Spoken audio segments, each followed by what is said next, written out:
All right, so the thank you economy. Yeah. This is my problem with this book. Okay. Crush It. Uh-huh. I knew exactly what that book was about. I Okay. didn't have to read it. I Yeah. knew from the title. Yep. And I wanted to keep saying it. Mm-hmm. And people said, you know, it became like this thing. I don't see a lot of people saying, you know, the thank you economy. Yeah, no, I respect that, and I don't think I wrote it.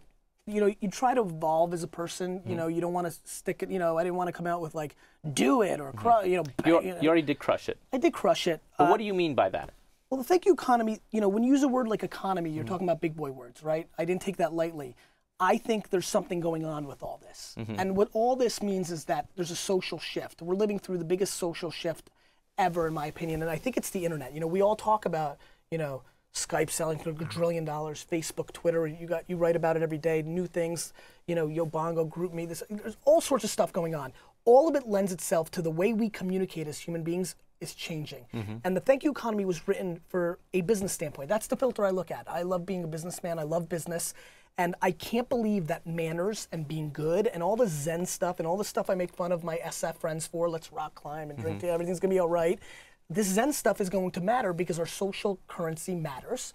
And the last couple of years, you know, I started a company with my brother AJ called Vaynermedia. I've learned, you know, I'm an entrepreneur. I built a small family business to a $60 million business. I'm an entrepreneur. I've known how to make money at a small level. This corporate America thing was a blind spot to me as a businessman. I started Vayner to learn it. And dealing with these multi-billion-dollar companies, I've learned a lot. This book was written in a way to not justify the ROI of social media, but at least open up the debate of, you know, there's case studies in here of like somebody getting a phone contract from one tweet that's worth $250,000. There's real stuff going on. It's early. That's right. I don't want you to stop doing television or print. But you know what? Please, go ahead. Thank you is not enough. It's not enough. Listen, Eric, maybe I screwed up the name. Like, you know, No. I hear You didn't screw up the name, but I think that there's a lot of lip service being paid to a lot of the social media. Let me give you an example. Let me say one thing right here, because this is the best platform in the world. I mean, you know, like I said to you, I watch more of this than anything else. I believe that 99.5% of the people that walk around and say they're a social media expert or guru are clowns. You know, like boop, boop, boop, boop, like straight clowns, have no business sense, talk about getting a Twitter follower and a Facebook follow. And I actually think we're living through a major social, you know, Peter Thiel's talking about his education bubble. We're gonna live through a devastating social media bubble because people are hiring people that are not qualified, have no idea how to turn it into an actual sale. Right. And I agree with you. 8 out of 10 people, and this is my own gut thing, I'm not Nielsen's, 8 out of 10 people that I see jumping into social today as a brand or a business are doing more harm to their business because they're not all in. They're doing it as a tactic. You know, the reason I answered all my tweets and my emails and try to get all my phone calls, you know, I think intent and effort matters. And I think I understand. And listen, the word thank you, and you know, maybe I screwed up the title, and I'll have to rethink that. Too late for now. Yeah, too late for now. You know, represents you're welcome, and what can I do for you, and what's wrong. And so I definitely think that a lot of people are just lip servicing it. They're not ready for the infrastructure. They're not ready for the 1,000 phone calls one post can create. And you know, I see it every day. I respect it. But is what you mean here? Okay. If you can say it in 140 characters, what is this book about? That context is the new battleground for business. That we all know what content is king, and I'm obsessed with context.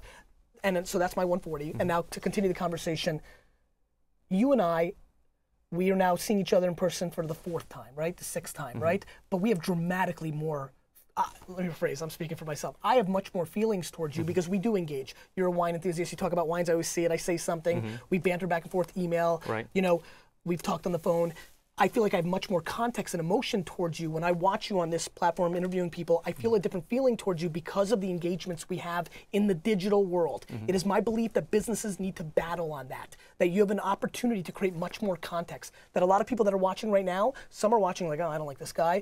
Some are saying, I really like this guy. And some of it has to do with the context that we've created. I'm hoping that people do like me, I've engaged with. I'm hoping that the people who don't like me and I'm too hyper for them right now, I'll create context with and they'll realize who I am. And I think context is a very important word, Eric, and I think every business, you can go to search.twitter.com right now, and people are talking about your brand and your businesses or your genre. When I wasn't Gary Vee and had a lot of people talking to me, I searched back on Surmise, remember that site? Yep.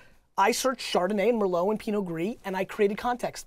How? Not by selling them, not by saying, oh, weird, I did a show on Wine Library TV on Pinot Gris, or here's a free shipping code to Pinot Gris. I asked them what kind of food they wanted. Right, you engage with them.